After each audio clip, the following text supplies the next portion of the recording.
Before we get to our show, here is a podcast we think you're going to love. We were able to capture some fingerprints, but again, same as the DNA, we haven't been able to match that to anybody. He's probably one of the biggest considerate, open-hearted people that I knew. But, you know, honestly, he had an addiction too, right? At the writing, we can talk. There's a possibility here that there were childhood traumas. We're trying to turn every stone to find evidence. This is Genevieve Germain, host of True Crime Real Time. Join me on a bi-weekly dive into the lives of the missing and murdered. Available wherever you listen to your podcasts. You'll never know who else you'll meet along the way.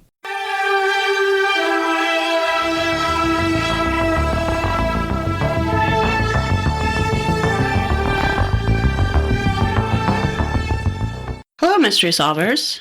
Perhaps it's you. An unofficial Unsolved Mysteries rewatch podcast. I'm Liz. I'm Samantha. And I'm in a mood. I'm a lot less sick than I was in our last episode. You might be able to tell that's Samantha's voice, but maybe you miss her sexy, deep, sick voice. Maybe. I probably will still cough a few times in this episode. The cough is lingering as it does. Ugh. But Summer colds. On the mend. God damn, I know. What a curse. It is. Do we have any updates? I got jack shit. I got big zero for updates. I don't think I have anything.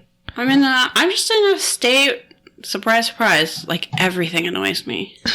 I have no patience today. Yeah, we all have those days. It seems like they're more frequent recently. Not sure why, but might be something astrological. I don't know. Yeah, maybe. I had a day at work the other day where everyone that came in was so rude and pushy, which this is Minnesota, so that doesn't usually happen. And I was just like, what is going on? We always have one or two of those. Today at work, I asked my boss's son, who's about to enter the 4th grade, do you believe in ghosts? Which is just me making small talk, right? And this kid super seriously goes, well, yes, because Einstein proved that energy cannot be destroyed. Wow. I know. And I was kind of like, that's a solid theory. Holy shit. Did this 4th grader just prove the ghosts are real? I think so. Wow. So there's something to think about, that kid is smarter than you.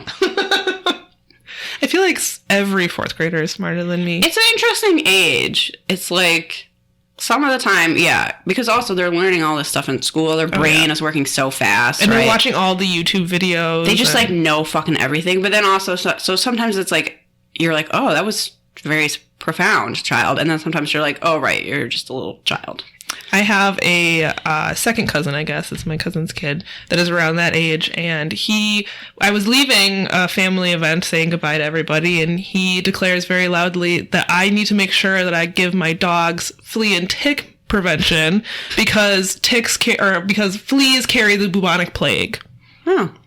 So I was like, you're right. Good point. This is very important. I don't want the plague. And neither do my dogs. So it was wise wisdom from children everywhere. Like, wow.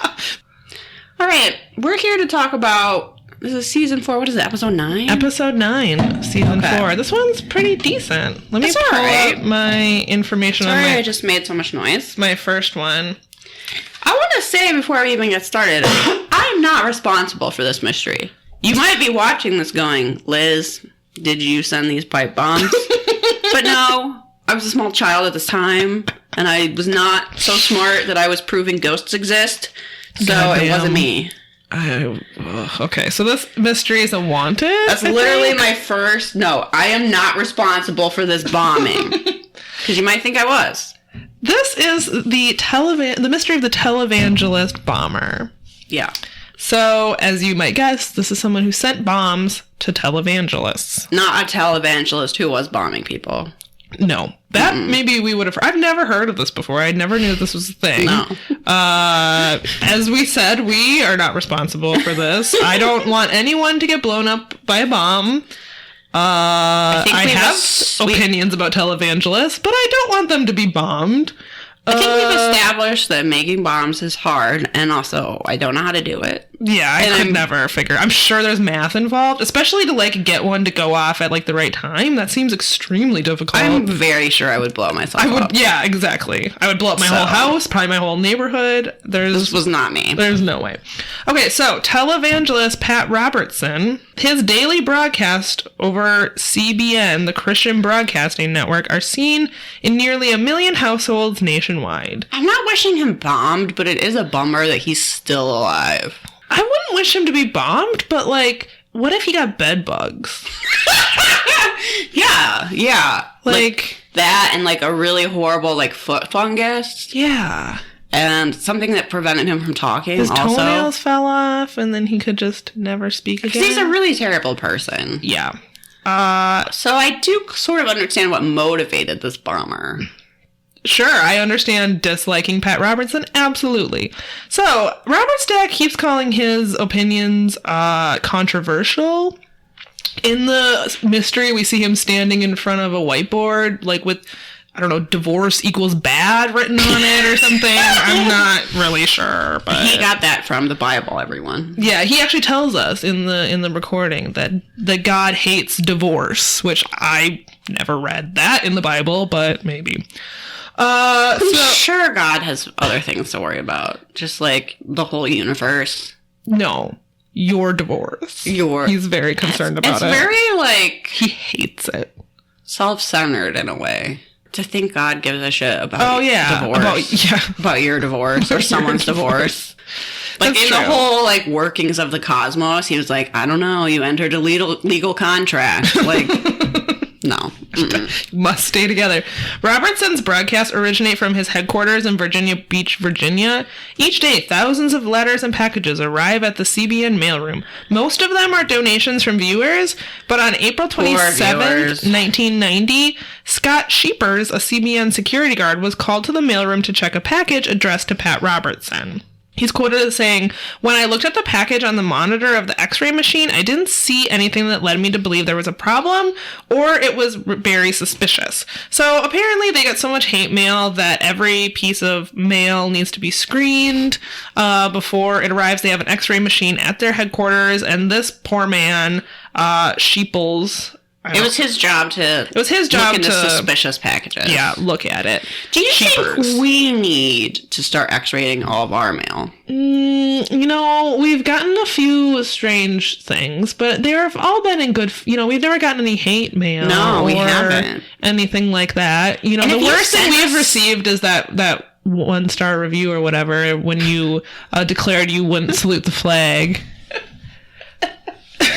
But you know what? I've kept up not saluting it. But that was digital. You know, you can't screen for that. So I don't know. Yeah. I think we're I would hate to like I don't put people off from sending us gummy snakes. Or... I was gonna say we're such suckers that if you send us food, we just eat it. That's true. So that's true. If I got a package of gummy snakes, I would open it and even if shovel them into my mouth right now. A little bit opened, we would be like, "This is fine." Obviously, it got jostled in the mail. Yeah, these cheesies are so good.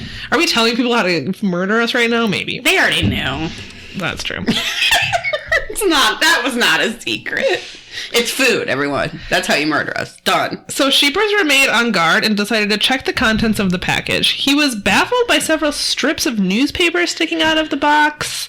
He says, "I was still somewhat skeptical about it, so I stepped away from the box as far as I could and took my left hand and extended it out, grabbing the lid of the box." I feel bad for this dude. He clearly had a bad feeling about it, but he didn't want to like make it a thing if there was nothing actually wrong. Right, if it was just some like cookies or some grandma. He didn't want to like baked. Call the bomb squad or whatever the hell you're supposed to do. So he's standing as far away as he can and like very carefully opening the lid. Yeah, if we open this up and it's just, some Bibles, I'm going to look like an idiot. So as Scott carefully opened the box, he was suddenly thrown to the floor by an explosion. The reenactment of this is quality. It is quality. Very well done. Although I think Scott plays himself in the reenactment, and he's not the best actor. Okay, that part is not great. The explosion part, and then the ATF coming in, I thought looked really good. Yes. So he says, "I had a severe pain in the upper part of my left leg and abdomen over to my right leg. I made the determination that this is it. I either lay here and possibly die, or I get up and go find help. So that's when I made the determination to help myself and pick myself up off the floor and try to get to the front of the building. When I say he's not a good actor, him reenacting this is like, he has this baffled look on his face. He's just like confused about what's going on, and he's covered in blood. Yeah, it's probably not the face you'd be making. It kind of reminds me how Mark Wahlberg only has two expressions. Like, he can look surprised or he can look determined, and that's it. Those are the only two he has. This guy, I think, has, like, blank and, like, yeah, confused. Those are his only two. Yeah. Scott Sheepers was rushed to a nearby hospital where he underwent emergency surgery to remove shrapnel embedded in his leg. Ugh. Authorities determined that the package contained a homemade pipe bomb. They quickly linked the bomb to an earlier attack aimed at another televangelist, Pastor John Osteen, who I think is the father of Joel Osteen. Oh, yeah, that makes sense. In 1960, Pastor Osteen founded the Lakewood Church in Houston, Texas. The church was one of the largest in America and seated more than 8,000 worshipers. Like Robertson, Pastor Osteen used television to spread the gospel, and he was also the target of a similar mail bomb. On January 30th, 1990, 3 months before the CBN bombing, John Osteen's daughter, Lisa Kynes, arrived at her office to open the day's mail. See, they didn't actually directly ask for donations on the air, so they got a lot less mail than Pat Robertson, and they did not have this, like, security set up. Yeah, it was just his kids going, it was their job to get the mail. They were not getting thousands of letters every day. Right. So she says, I felt like it was safe to open the package because I open a lot of packages. We've never had any problems, and this looked like an ordinary package. It had a label addressed to my dad, typewritten to my dad, and then it had a return address. She says, you're not really suspicious of things like that. It was just a cardboard box. It had one piece of tape on it. I opened the box when I was sitting down, and the next thing I remember was standing about 5 feet away from the chair, and I was very shaken as if I had had an electric shock. So she's sitting down. The notable thing about the box, the only notable thing was that it had the word burgundy, like, written in Sharpie on the side. It's like a box used for shipping candles. Yeah. So that's the only thing that they could really determine from it. Lisa had been the victim of a pipe bomb wrapped in newspaper. She suffered third-degree burns and cuts on her right leg and abdomen, but she recovered quickly and just 4 weeks later returned to the pulpit. When she's in I realize this is a couple of years later when they actually make the episode, she looks fine. Yeah. I would not have... there's no indication that she was wounded by a bomb. Yeah, she recovered She seems fully. to recover. And she has this gigantic, like, televangelist-type crimped hair. Oh, yeah. It's huge. Humongous. And then the reenactment of her opening the package, she has these, like, long press-on nails. So that's pretty great, too. Yeah. That's obviously what I took important notes on. The nails. The perms. Yeah. The fact that possibly this box belonged to someone in a multi-level marketing candle scheme. Interesting. There used to be one called Candlelight. I don't know if that still exists, but... Well, now it's all Scentsy. Yeah. So maybe be suspicious of those Scentsy dealers. I don't know. According to Kenneth Weaver, chief postal inspector of the Eastern region, the box used in both bombings was the type used by candle distributors. A composite sketch depicted the man who was seen mailing the bombs. He's described as neatly dressed white male with brown hair. He has average build and weighs between 160 and 175 pounds. Both bombs were mailed from within 25 miles of Fayetteville, North Carolina. The U.S. Postal Inspection Service is offering a reward of up to $50,000 in the case. And this was never solved. There's a little bit more information on Unsolved Wiki. So, at the time of the bombings, investigators speculated that the case might be linked to the murders of Judge Robert Smith Vance and civil rights attorney Robert Robinson, Interesting. who were both killed with similar bombs. Walter Moody was later arrested and convicted for the murders of Vance and Robinson. However, he was never conclusively linked to the televangelist bombings. More recently, some have suggested that Olympic Park bomber Eric Rudolph may have been responsible for the bombings. I don't know about that. Interestingly, he matches the description of the bomber and lived in North Carolina around the time the bombs were sent. The bombs he used in the 1996 attacks were similar in design to the televangelist bombs. Also, he was apparently against materialism and born-again Christians. Okay. However, he has never been officially connected to these bombings either. And if you Google this case, all you really find is the unsolved mystery stuff. Like, this is not something that people have talked about. And this is the first time I've ever even heard of the televangelist People were like, bombings. someone wants to bomb Pat Robertson? Okay. Fine.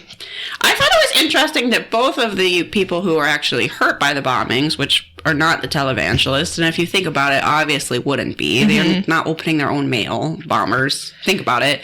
But both those people were very sympathetic, and they were like, I hope the bomber gets help. Yeah, it was because very eventually interesting. he's going to kill someone. Uh-huh. Yeah. They both were like very level-headed about it, and they were not like demanding an eye for an eye or something. They were just like, I hope this person gets caught before someone else gets hurt, and they clearly need help. And sending things through the mail to hurt people is sort of baffling because most of the time it's postal workers that are injured. It's whoever's opening famous people, important people, powerful people aren't opening their own mail. It's going to be an intern in a mailroom somewhere. Yeah. That gets the anthrax, right? Like, it's not... Think about your crimes, people. Think it through. Think it through. So, Does Pat Robertson have time to open his own mail? Obviously No. not. So... He's too busy. Not that I'm trying to give people advice on how to commit... No, I am. How to hurt people, but it doesn't make sense. It doesn't make sense. That's really the point, is that it's only going to hurt innocent people, just bystanders. Yeah. And, this security guy just worked there. I don't know that he really had anything to do with the operation. It's just a job It for was him. his job to stand at an arm's length away from a suspicious package and carefully open it. Which if he hadn't been at an arm's length... They said that he could have easily died. Yeah, if his wound was in his chest instead of in his leg, he would be... The doctor said he dead, probably wouldn't have even made it out of the room. I don't even know what else to say. It's interesting that they were never caught. I'm sure this was taken very seriously. I feel like federal crimes that do involve the mail are usually taken pretty seriously. So it's weird that there's not a lot of information about this. It's weird that this isn't talked about more. If you Google the case, you'll get the unsolved mysteries. You get one Reddit thread, and then you get like recent news stories about people being mad the televangelists are buying private jets. Yeah. So I couldn't really find any more information except for people speculating on Reddit. So who knows who it was? Maybe it was Eric Rudolph practicing, or I don't know. Look, it wasn't me, and... Wasn't me either, despite... Perhaps it's you is going to come out with a bold stance. We are against mail bombings and letter bombings. It's very bold. We're against Nazis. We've said it before. I know that's shocking, but we're willing to say it. And we're also saying try not to kill people by sending bombs through the mail. Which, since it's very complicated, it should be easy to not do. It should be, try not to. Try not to. Control yourself. As tempting as that is, put your pipe bomb supplies away and go do something else, please. Yeah. Join a book club. Take up knitting. I don't know. There's got to be something else you can... There's other hobbies for you. Repair old radios. I don't know. Collect model trains. Yeah. Put those skills to use. Something a little more productive and a little less going to get someone hurt in a mailroom. Yeah. Those people want their fingers. Yeah. They need their fingers to do their jobs. Yeah. Don't be a jerk. Don't be a jerk, murderers. Don't be a jerk. Maybe that's the title of this episode. Don't be a jerk, murderers. Okay. We have a lost love now. Trigger warning in this lost love. Strong trigger warning in this one. It's not as wholesome as you want a lost love to be. It does have a happy ending, but it's got a brutal beginning. It does. However, this is one of my favorite lost loves, I think. I really cool. like this one. Okay, so picture yourself. It's the 1960s. You're on Chicago's South Side. Chicago continues to be a very segregated city. This is the black part of the city. This is the part of the city that the city ignores. All right? So this is the story of Kathy Williams. And before we get to her, Robert Stack says, we've all met people who have made a lasting impression on us. Sometimes they are total strangers that pass through our lives without ever knowing they've made a difference. A lasting impression seems like it's kind of underscored. This person basically saved her life. But still, it's nice to think about that maybe you've made a huge difference in someone's life and you don't even know it. Which I like that. Maybe you're just doing your job and then you don't even realize that. Maybe you're just not an asshole when someone really needs that and it turns everything around. So this is a pretty cool story. Okay, so Kathy at this time is 14. and is being sexually abused by her stepfather. And the scene that we get is like he forces her to drink alcohol to get drunk, and at like then a party. No one else stepped in or did anything. I wasn't clear like how many people were there or what Based exactly on the happened. number of beer bottles like laying around all over this apartment, and then Robert Stack saying it was a party. It's very disturbing. There's definitely a few people there. A few adults. But she wakes up, she is naked, and her stepfather is basically naked on top of her, and she doesn't really remember what happened. Mm-hmm. It's extremely disturbing. So she tries to run away and, like, leaves a note to her family. She also had 2 younger sisters. We don't really hear where her mom is in this. I'm not sure she's still around. So, unfortunately, her stepfather found her almost immediately. He beat her, and he locked her in a small room for a week at the house of a relative. Yeah. Because the problem is that her stepfather is a respected detective in the ever-corrupt Chicago Police Department. Ah. So, it's hard for her to get help. And Robert Stack refers to this as a horrible but all too familiar tragedy. How familiar? I hope not, but maybe it just makes me want to cry my eyes out. 14-year-olds being abused and locked in rooms. All too familiar. All too familiar I to got it. Robert Stack. I hope not. So she couldn't exactly just go to the police and report what was happening. Which she knows, even as a 14-year-old. Yeah, she's like, what am I My father's a bigwig. He's super respected. This isn't going to work. So she comes up with a plan, which I think is smart, where she's going to pretend she has amnesia. She's been watching Unsolved Mysteries. She thinks she's got it figured out. She knows it's a plague on our society. Tons of people have amnesia. She goes to the police station and she's like, oh, I don't know who I am. I don't know where I live. Because she's hoping they'll place her literally anywhere else. She does not care where she ends up, so long as it's not at home with her stepfather. But in talking to the police, they're saying things like, if there's something going on at home, if you have any siblings, you don't want to leave your siblings in that situation too. And she had 2 younger sisters, and it hadn't occurred to her that she needed to get them out of harm's way as well. So at this point, she cracks. She admits that she knows her name. She admits that her stepfather's abusing her and that she's just trying to get out of the house. And at first, the cops are very sympathetic. They say they're going to help her, blah, blah, blah. But by the time they find out who her father is, and her father comes down to the police department to get her, when they inform her stepfather, like, oh, she doesn't want to go with you, he has her, like, considered a delinquent. Yeah, incorrigible is apparently a legal term that teenagers can be charged with a crime, essentially. So just like basically not listening to your parents is punishable by getting thrown in juvenile detention. Right. So instead of being listed as a Jane Doe and being placed into foster care, which is what she was hoping, she's locked up in the county jail with just the general population for a night. Because she's quote unquote incorrigible. And then is going to be sent to a home for like delinquent minors. She has to go to like a trial. There's like a family court trial, and a lot of people from the community, her friends and like other community members show up and want to testify on her behalf. They know what's been going on, or at least they believe her, and they want to testify like, no, this kid is not a bad kid, whatever the hell that means. It's the stepfather. However, because the stepfather has so much clout, they're not allowed in the courtroom.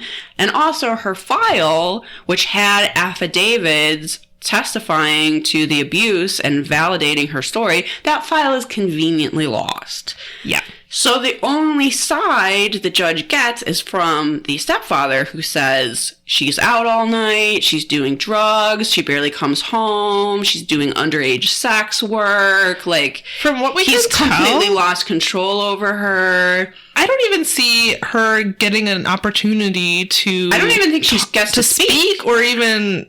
say anything. I don't think she doesn't have a social worker. I don't think anyone is representing her at that trial, and I don't think the judge asks her any questions. I think literally, at least the way they show it in the reenactment, the stepfather and his lawyer go up to the bench, tell the judge, like, yeah, my daughter is out of control. You gotta lock her up. And the judge is like, okay.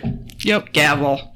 Done. That's it. Send her away. Send her away. So she's sent to the Illinois State Training School for Girls, which apparently was a thing. Sounds horrific. And the sentence was until she turned 18. And she says, I didn't know I could feel that kind of pain. So horrible. That, like, basically her life had gotten so low that she kept thinking, well, at least it can't get any worse. And then it would fucking get worse. And then she'd be like, oh, I had no idea I could hurt this much. Because this is like a new basement on the pain I had already experienced. Okay. This is when things start to turn around. Glad you held in there. So thanks for sticking with us. On the ride to reform school, at least in the reenactment, she's in the back of a car with 2 other girls. Kathy is sobbing because she realizes that she's not going to get to see her friends and sisters. She had a community that was extremely supportive, but their hands were tied by a corrupt system. Yeah, so they're like pleading, like, where are you taking her? She realizes that she doesn't know where she's going. They don't know where she's going in order to contact her, and she's being, like, ripped away from the only people who care about her. So she's sobbing in the back of this car. The other 2 girls, who I guess, I don't know, are delinquents, whatever the fuck that means, skipped school too many times, they're saying, does this girl look like a troublemaker to you? Yep. And she's, like, just sobbing and sobbing, and eventually, as the deputy is driving them to the reform school, tells her whole story. Like, no, I didn't do anything wrong, blah, blah, blah. Fortunately, this deputy actually listens to her, and when he drops her off, says, look, I don't know what it is, but I believe you, and I'm going to help you. Mm-hmm. Which is kind of at the risk of his own job. For sure. I'm sure that's not what he's supposed to do. I'm sure he's not supposed to care. Yeah, it is not his job to look into whether these people, they've been quote unquote sentenced. I'm not really sure what the fuck this even is, but she went through some sort of court. A judge decided she's guilty and she was sentenced to go to reform school. It is not this guy who's just driving them there. Isn't his job to question judges? Yeah. Yeah. But he's like, it sounds like you got railroaded. I'm going to look into this for you. Like, hang in there. And so he gets her an interview with a social worker a few weeks later. It sounded like he actually also got in touch with her friends and the people in her community because they're trying to figure out what to do. Because I don't even think they knew where she was. No. So he gets a number from Kathy, like, who should I call? And it's, who knows, right? Someone she trusts. And so by talking to her friends and loved ones, is able to set up with this appointment with a social worker. He, like, gets them the right people to talk to so that they can actually, like, do something. Because I'm sure they're like, what the fuck are we supposed to do? No, they don't know where she's gone. They don't know what options are available to them. A judge has declared this. Like, what are you supposed to do now? So she gets an interview with a social worker. He actually gets her full file. He talks to the people that wanted to testify at the trial but weren't allowed to. And he's like, yeah, it looks like you got a really bad deal. This is not justice. I'm going to see what I can do. And 2 weeks later, she is released. Mm-hmm. And emancipated. She's emancipated as a minor, and she is allowed to go live with friends in her old neighborhood. Mm-hmm.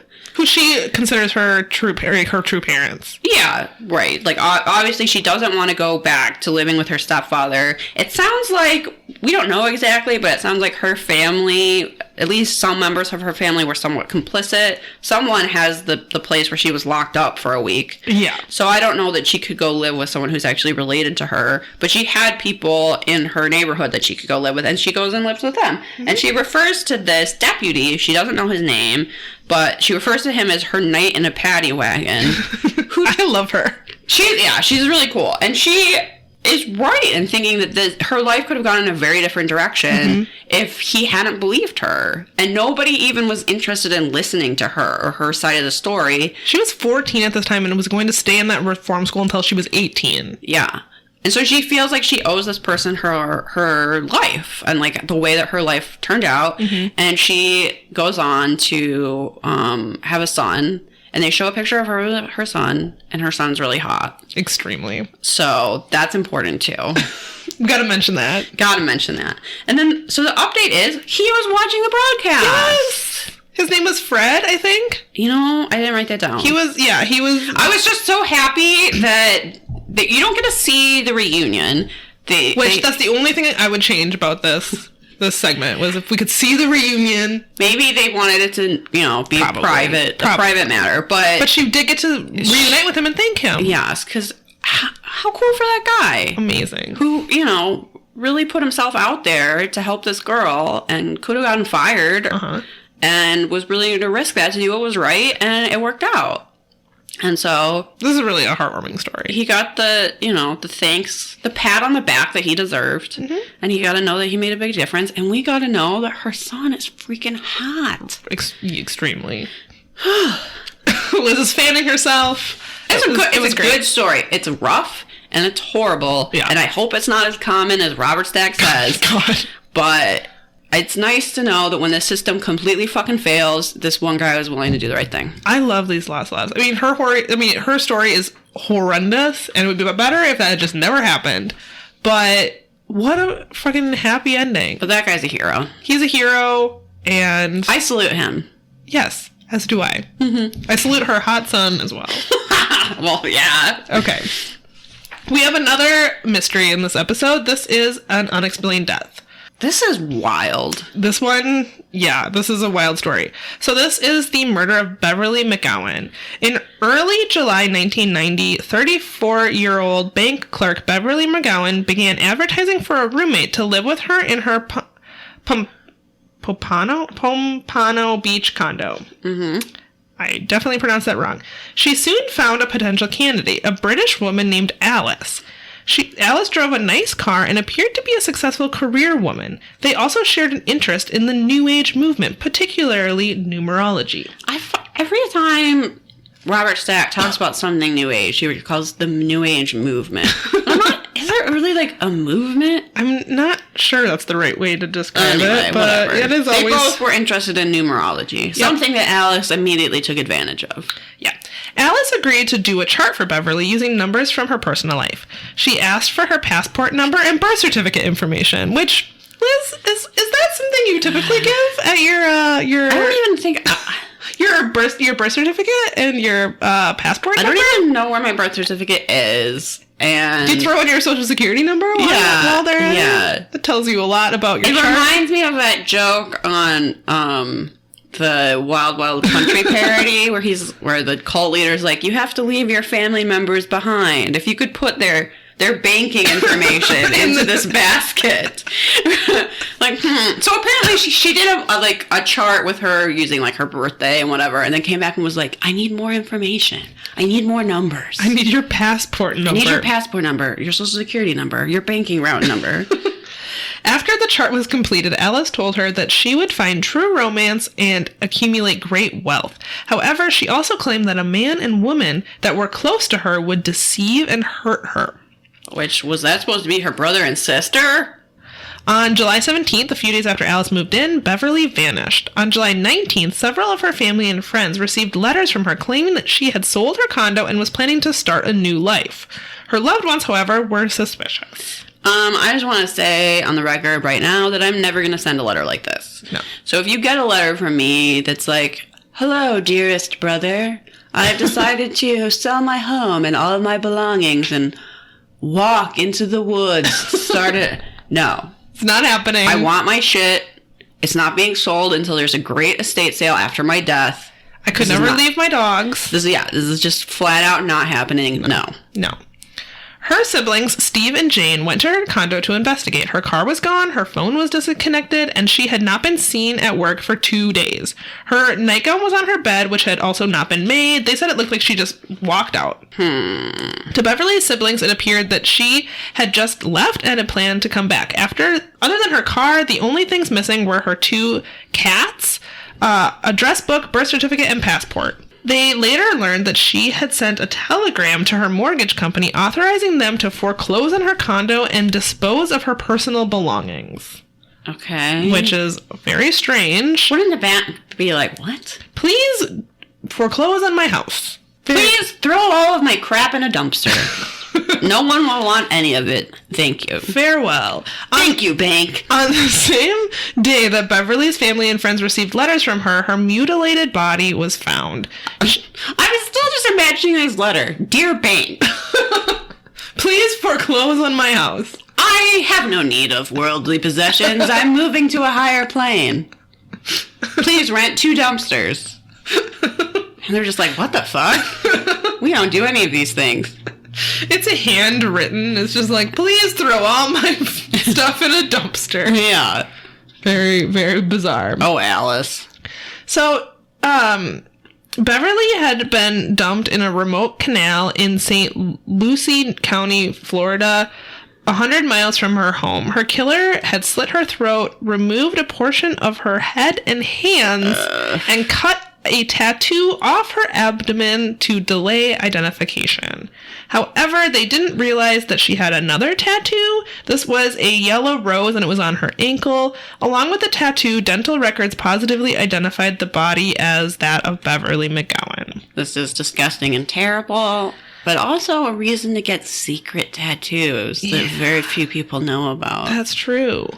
Something to consider. Consider getting a secret tattoo. Police were confused by the letters that Beverly had sent to her family and friends. Yeah, because they're fucking bullshit. That's why. They were written in her handwriting, and there appeared to be no evidence that she was forced to write them, but how would they possibly know that? Police immediately... Also, I don't... Sometimes... do I feel like I would recognize my brother's handwriting? I do. But would I necessarily recognize someone faking my brother's handwriting? No. Probably not. So, I don't know that that's really evidence. Police immediately became suspicious of Alice, who had been seen... Really? The mysterious stranger that had moved in only a couple days earlier? And had been seen using Beverly's credit card after her murder. Oh, I like the ugliest shop you've ever seen in your life. It was bad. Ugh. Yep, it was pretty bad. Also, Alice in the reenactment has this, Dolly Parton hair... Yeah, it's like a really bad wig. This is like the episode of Big Hair. It's true. Everyone has big hair. So she also apparently used Beverly's identity to escape to England. After Beverly's murder, a man posing as her also used her credit card to reserve a rental car at London's Heathrow Airport. He later picked it up there using her name. I like that they kept pointing out that it was a guy just wearing a cheap Cleopatra wig from the Halloween store. It was extremely obvious. They kept emphasizing the cheapness of the wig. Yeah, it was extremely obvious that this was just clearly a person in disguise. Someone in disguise. That wig was not even combed. Yeah. The 2 suspects have yet to be identified and the case remains unsolved. So the woman known as Alice is the prime suspect. She was believed to be... she was staying in the United States working for IBM in South Florida. She had told Beverly that she was working at their Fort Lauderdale office. However, IBM stated that they did not have one there or had anyone from England working for them. IBM have a Fort Lauderdale office. I feel like she just was like, oh, American company, IBM. They're huge. Yeah. It's probably them. And I'm going to Fort Lauderdale. She couldn't even be bothered to figure out where they would actually have a company. All right. Some people are not meant for a life of crime. So this has not been solved. In December 1996, after rechecking the British Airways flight 292 passenger list, authorities discovered that, quote, Alice had used the name Sylvia Ann Hodgkinson to purchase her tickets. Through this name, authorities were able to identify her as con artist Elaine Parent. She had previously been acquainted with Hodgkinson and had stolen her identity. In May 1991, she was arrested while holding identification for both Hodgkinson and another woman. However, she was released without charge. Forensic evidence in Beverly's car and handwriting on a tablet in her condo was also linked to Elaine. Over the years, she became known as the Chameleon Killer, as she had stolen more than 20 identities. However, because of this, she was able to elude capture for over a decade. In April 2002, police finally caught up with Elaine with the help of an anonymous tip from America's Most Wanted, or an anonymous tip from an America's Most Wanted viewer. At the time, she was living under the name Darlene Thompson in an apartment in Panama City. After detectives arrived, they allowed her to change clothes. During this time, however, she took her own life with by shooting herself in the head. Although Elaine's death might bring a sense of closure to Beverly's family, it left much of the secrets of her bizarre lifestyle and criminal career unanswered. Also, some suspect that she may be responsible for other murders that she had yet to be connected to. Right. As for Sam, who was the person in the wig, he was never identified. However, some believe that he may have actually been Elaine. One source states that Elaine, wearing a black wig, picked up the car at Heathrow Airport. The black wig was previously believed to have been worn by this person named, quote, Sam. So, yeah, she was apparently a con woman who may have killed other people. And Beverly had so much going for her. It's really a shame that... The segment ends with a lot of people being like, I don't understand this crime. It's extremely complicated, and they only got $1,000. Yeah. And Robert Stack literally at one point just goes, why? And it's a really good question. Yeah. Because they could have just robbed her. They did not need to murder her and leave her in a canal and, like, do all this. Cut her up and... It's so bizarre. It's extremely strange. It's really over the top. Mm-hmm. Yeah, she didn't need to, like... answer her roommate ad and move into her house and do the whole chart thing. Like, I don't know. I guess they just wanted her passport information, but I guess that's what they used to probably flee the country. But for $1,000, for $1,000, that's so much work. Yeah. At that point, just get a job. Channel that energy into something more productive. Yeah. Ugh.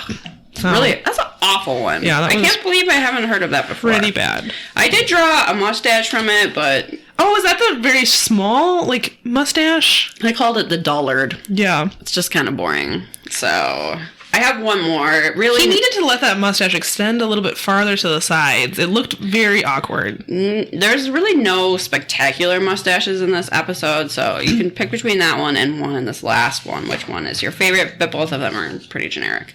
So this is this is our last mystery for this episode, and it's from 1985 in San Francisco. It's the case of Sally Garrity, who was unlucky in love. Yeah. Very unlucky. Yeah. So her and her sister Sherry were raised by their aunt Lydia, and Sally was a bookkeeper and also made money selling Native American crafts. She was a member of her tribe, and that's a little bit plays into this mystery. In February of 1985, she met a young man named Sal Guardado at a neighborhood bar. The reenactment is like they bump into each other playing pool, and he's like, "Oh, my name's Sal," and she's like, "Oh, my name's Sally. That's so great." What I remember most from this segment is Robert Stack saying, "As many people do, she found love in a local dive bar," or something like that. And I was like really? This is a storybook romance, Robert Stack. I wrote down that she thought she had met, quote, Mr. Right, which was a phrase we used a lot in the 90s that I don't really hear anymore. Maybe because men are trash. Well, maybe. Send them to the moon. And people are no longer holding out for a quote unquote Mr. Right. She was really impressed that he had a car and a part-time job at a pizzeria. There's nothing wrong with having a part-time job at a pizzeria, but I don't know that should be so impressive. Yeah. It sounds like her standards were a little too low. Yeah, the bar is on the ground. We've talked about this before. So, within a week, he had proposed and taken out a loan for a ring. Mm-hmm. I don't want to tell you what to do, but if you've known someone for a week... I get it. Life is short. You're in love. You want to get married. But you could just not be married. You could also not be married. You could also, I don't know. If you're going to get married that quickly, for sure have an exit plan. Mm-hmm. That's going to be my advice. Yeah. If you want to, I don't know, have this whirlwind romance, just make sure you can, walk away if you need to. That's great advice. Because yikes. Yikes. He quickly lost his car and his job, and they had to move in with her Aunt Lydia. At which point, he quickly showed his true colors. He just wanted to sit on the couch and watch TV and yell at her and her aunt all day and then go bowling. Point, he had got her, right? She's trapped in a marriage to him, so he no longer needs to try and keep a job. He no longer needs to try and pay for his car. He's not trying to charm her, so he immediately stopped all this shit. By the way, it's been 3 weeks. I know. It's gone from this whirlwind romance of the perfect man to this guy just barking orders at her while he's guzzling beer on the couch. Lovely. Such a short period of time. So at some point, he goes with her and her sister to a Native American festival that was 30 miles away from San Francisco. And at that point, her sister is like, whoa, this is a huge change from when we saw him at the pizza parlor. And she was like, all starry-eyed and was like, isn't he amazing? And now she's just like, I'm so sick. It's been like a couple of weeks. I know. And she's already the honeymoon period usually lasts a little longer. And she's already not like, a good sign. This guy, he's the worst. Not a good sign. And then at the end of the festival, he like weirdly demands that he gets to borrow the van that Sherry has. And she's like, yeah, I'm borrowing this from someone. Yeah, it was like her works van or something. Yeah, she was like... It was not hers to lend out. I was like, you can't borrow it. He's like, I don't want to take the train back to San Francisco. And he like threw this big fit about how he should get to take the van and was like, no, I'm taking it. Like, what is she going to drive? Like, and eventually Sally is like, no, we're leaving. Yeah. You're ridiculous. But at this point, I think it's like, just, it's clear it's over. Yeah. It's just, how is it going to end? And the answer is very, very badly. Yeah, unfortunately. So they're fighting at home because Sally gets a ride home from someone and Sal becomes convinced she's having an affair, which, like... Not good. She should, because this guy's terrible, but also wasn't happening. Yeah, he's just a control freak. So he's, like, screaming at her for... probably like not wanting to walk home from her job, which understandable. And at this point, Aunt Lydia comes home and it's like super awkward because they're clearly fighting. And then Sal goes, "Hey, I need you to go to the store. So Aunt Lydia is the nicest person on the planet." Yeah, he was like, "I need cigarettes and I need them now." And I would have been like, get your fucking own damn cigarettes and also get out of my house. But she was like, okay, because she's trying to keep the peace, you know? Yeah. She's trying to be a good aunt. So she goes to the store, she gets the cigarettes, she comes back, she's like, I have your cigarettes. But he's nowhere to be found. No one says anything. So she was like, all right, well, it's time for the news. I'm just going to like sit down and watch the news. So she's sitting on the couch, she's kind of dozing. She hears the door like squeak open and realizes, oh, someone might be home, but whatever. I'm just going to keep watching the news. And then it's Sal comes up, tries to strangle her. Yeah. Uncalled for, Sal. And then is hitting her on the head with a bowling ball. This is horrible. Because he's the worst man in the world. He hits her in the face with a bowling ball. The sweet old woman. Yeah. So he's the worst. He's the absolute worst. So when she wakes up, because she's knocked out by her head injury, and calls the police, it turns out that Sally is already dead and that she was strangled with either a leash or a telephone line. She was probably murdered while Lydia was out getting cigarettes because Sal was like purposely getting her out of the house in order to that was his plan. Kill her niece. That's so sad. Yeah, it's terrible. And unfortunately, this is not solved. Yeah. This guy got away with it. Everything's awful. And at one point, her sister uses the phrase put to justice, that she hopes he can be found and put to justice, which I think she was going to say put to death, but then like... thought better of it. Yeah, but I like the idea of saying that someone should be put to justice. Look, we don't know what happened to this guy. Maybe Robert he fell in a hole. Speculates he could be in Miami, Mexico, Hawaii, or Puerto Rico, and I was just like, so anywhere. Literally anywhere. Yeah. You know, this... aired in 92. His birthday is 51. He could still be alive. All right, so let's try to find this guy. He's 5'10". He weighed 210 pounds. He had brown hair, black eyes, and a tattoo of a heart with an arrow and the name Rachel on his upper right arm. So if you see this guy... please turn him in because he's trash garbage and I hate him. He hit an old lady with a bowling ball. He strangled and killed his wife. Yeah, Sally seemed incredibly sweet and optimistic and like a lovely person. She didn't need this shit. She didn't deserve any of this. Sal is garbage. Yeah. If you are for some reason, know a murderer and are listening to this podcast, today's the day. You're turning him in. He needs to be put to justice. He needs to be put to justice. That is the end of that. So that, Bummer. A bummer note for the end of this episode. Okay, let's rate this episode. All right, mysteriousness. I guess we have two the bomber things. No one knows who that person was. No one knows what happens to Sal. And the chameleon story is actually still pretty mysterious, even though we know who did it. It's Why? They found What? her, but they didn't get to talk to her. There's no answers. They went to there. her. She killed herself before they could even get her to the police station. So there's a lot of mystery there. The only one that's not mysterious is the lost love. I mean, I hope her stepfather went missing and was never found. But other than that, Not a lot of mystery. no. I would say thumbs up though. Yeah. High on the mystery factor. I think so too. Reenactments. Pretty good. I thought the bomb. The explosions were pretty good. Reenactments were good. The attention to detail was great. The paper, Yeah. I don't know that any of the other ones stood out to me, but I would still say they were good. yeah. Thumbs up. Thumbs up. Fashion. I mean, if you like big hair, This is the one for you. whew, That televangelist daughter perm. that whole family had the biggest hair I've ever seen. And then Alice had a weird bouffant wig. Yep. So The Cleopatra wig. you get to see Pretty funny. a terrible wig. You get to see press on nails. I mean, Solid. yeah, you get to see actually a lot. Bev had a lot of great outfits. Mm-hmm. She had some flamingo earrings we see in a picture. I knew you'd like the flamingo earrings. Love yeah. them. I think it's a thumbs up for sure. Yes. And Robert Stack? I mean, he was fine. Yeah, fine. He was wondering why. I think his question, why? Why do this, chameleon killer? It was a good question. Valid. This is valid. But the question we should be asking is why? Why on earth do this? Do anything else? Yeah, so thumbs up for Robert Stack. Alice, can't you just sell drugs like a normal person? Jesus Christ. I'm sure you could get it out. That's probably a more steady income. Yeah, and you don't have to kill anyone and Yeah. take off part of their jaw and their tattoo and leave them in a canal.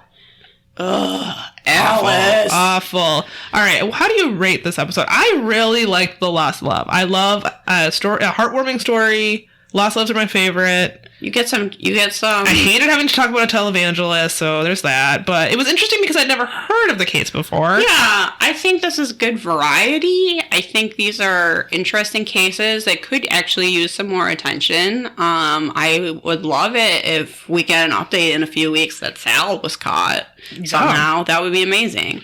So I'd say 3.5. I'm right there with you. 3.5 stars? 3.5 stars.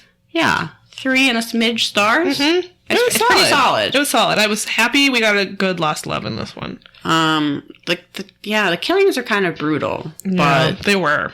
we could use like a ghost or something. Yeah, maybe next time we'll get a ghost. Yeah, I'd like that. Fingers crossed for a ghost. Everybody. Cross your fingers. All right, what do you have to recommend? Ooh, I'm excited about my recommendation. Okay. I have a TV recommendation. You're gonna need Hulu for this one. Okay. This is a Hulu exclusive. But if you have that service, or you can borrow someone's password, I would highly recommend watching the show Pen 15, which I've been watching. Someone recommended it to me a while ago and was like, you're going to love this. And I don't know why, but I just didn't get around to watching it until now. It's so good.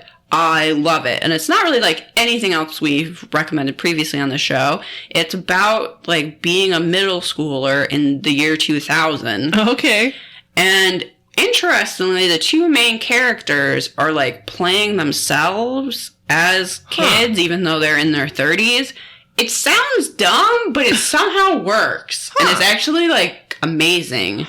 And so it's just about them and their friendship and like the awkward experience of being in the 7th grade, which is really the most like the awkward, traumatic time. The most awkward time. This shows attention to detail of this era of the like transitioning from an analog to a digital world is so... It's such a fucking time capsule. It's unbelievable to me. It captures that so well. It captures the awkwardness of this age and having like no idea what you're doing and trying to seem cool but not being cool. And yeah, I relate to it so hard. It's sometimes hard to watch because it really does stir up these things from like my youth. Yeah. Where it's like, oh fuck, like I totally forgot what that was like, and that's it. Like wow. I love it. Is it Hulu original? Yes. Cool. I can see how this is like kind of niche. So Yeah. I'm guessing they like, you know, I couldn't see this being on like a big network. Sure. I can't really think of another show to compare it to. I guess if you liked Freaks and Geeks, maybe you would like this, but it's a little more fanciful. And also you get one of the main characters, Maya, is Asian American, so you get that experience too, which I think is really cool, and how that's like adding to the awkwardness, like not being accepted at her school. And Sure. I'm not done with it yet. I've watched maybe like 8 episodes, and I love it. And I know I'm gonna be, if that's all that there is, I'm gonna be so sad when it's done. It's so good. That's a solid recommendation. I don't watch Hulu as much as I should, I have to say. Only, like, if we need to watch something for the podcast that's on Hulu, I'll turn to it, but I very rarely, like, peruse their offerings. No. Several times I have said to Mac, like, we should just cancel this. Right. I never watch it. And then Mac's been like, oh, I watched whatever on it. And I've been like, okay. Yeah, I think we only keep Hulu because I need it for the podcast from time to time. Yeah, but I don't know. Maybe there's more on there that I should be paying attention to. That's a great recommendation. I'm also recommending something that is on TV, and this is a documentary that's on Netflix that I meant to recommend a long time ago but forgot. Sure.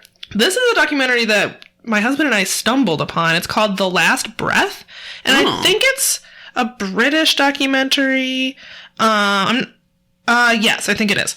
So this is the real life story of a saturation diver, which is something I wasn't super familiar with. I have no idea what that is. Before I watched this, my husband likes to watch Nova documentaries and educational documentaries about things like this from time to time. So he had watched some different documentaries about saturation diving, and that's why he chose this. It's where, and I'll probably get some of this wrong, so thank God he doesn't listen.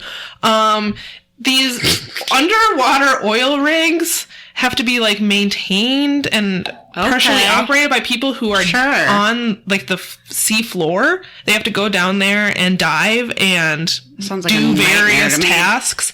But if you just plucked someone from the surface and put them down there, they die from like the pressure or whatever. So they put them in these like little capsule things. I'm not sure what they're called. Where they like slowly over time acclimate them to that pressure, I think. And then you can go down there and live down there, and then they bring them back up and you slowly acclimate to like the surface. I don't know. That's wild. It's also crazy. I think I'm not sure if it's cost, but they breathe helium instead of oxygen. And so they talk with like the helium voice while they're down there. I'm not sure why. It might be cost. It might be helium is better down there. I don't know what the deal is. I don't know a lot about this. We went into this blind. We had no idea what it was even about. Turns out it's about this incident that happened. I don't want to give too much away because you shouldn't be spoiled on this at all. It's a wild story. But something happens while this team is underwater, and some wild shit happens that, like, we were stunned when we watched it. So I can't really give you more information because I don't think you should spoil anything, but some calamity happens, there's a rescue, and that's it. Huh. I am intrigued. Yeah. I think that's a good teaser. And it's one of those things, very rarely I feel like do you just like randomly stumble onto something that's really good. And I've heard no one talk about this documentary before. What's it called again? It's called Last Breath. Okay. You will be amazed. And also it's just something that I didn't really know was a thing. These people live. I never really thought about that. They live in this tiny little bubble. It's very small on the ocean floor. Apparently they make so much money because no one wants to do this. Yeah, why would you? There's only like a handful of people on Earth that are willing and trained to do this. So they make a ton of money in a very short period of time because they can only stay down there for I don't even know how long. Sure. A couple months, maybe a couple weeks. I'm not sure. So in that short period of time, they make a bunch of money because they're like one of 12 people or something. I don't know. I'm making that up. Should we become saturation divers? Absolutely not. You definitely cannot have claustrophobia to do this. No, thanks. Like, and then their shifts are like 12 hours, like diving, right? Like on the seafloor, fixing shit. I don't even know what you're doing out there, but you're swimming around.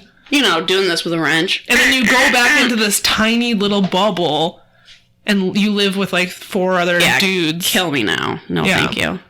Also, you're constantly watched the entire time because there's people in like the rig on the surface, or like there's a ship, definitely a ship, not a boat, on the surface that are like have to constantly monitor your vital signs. So like you have to take a shit, like I'm pretty sure someone's watching you. Oh, they're like, God, Joe's masturbating again. There must be some unwritten rules that there's like no masturbation, like. Look at his vitals go. I know what that means. He covered up the camera again. I'm sure that's not allowed. Oh my goodness. Yeah, that sounds terrible. It was interesting. And it was one of those things where sometimes my husband picks these things to watch and it's like, okay, I don't want to watch another thing about like a tunnel being built. Yeah, Like, I know this he is watches dumb. like a lot of things about bridges and stuff, right? Yeah. That seems really boring. He likes to watch things about big engineering projects, so I was like, oh, one of these again. But it was actually really interesting. And the story is wild. All right. So, if you're looking for something to watch. I think that's a wrap on this episode. Should we plug our shit? Yeah. Follow Follow us on Facebook, Instagram, and Twitter at Perhaps It's You. Oh, yeah. If you want to email us a paranormal tale, something that's happened to you that's spooky or mysterious or otherwise unexplained, perhaps it's you podcast@gmail.com. There's also a form on our website, perhapsitsyou.com. Yeah. Patreon. Give us some money if you want. You should. I mean, we're pretty cool. We're not going to ask for your passport number in exchange for a chart.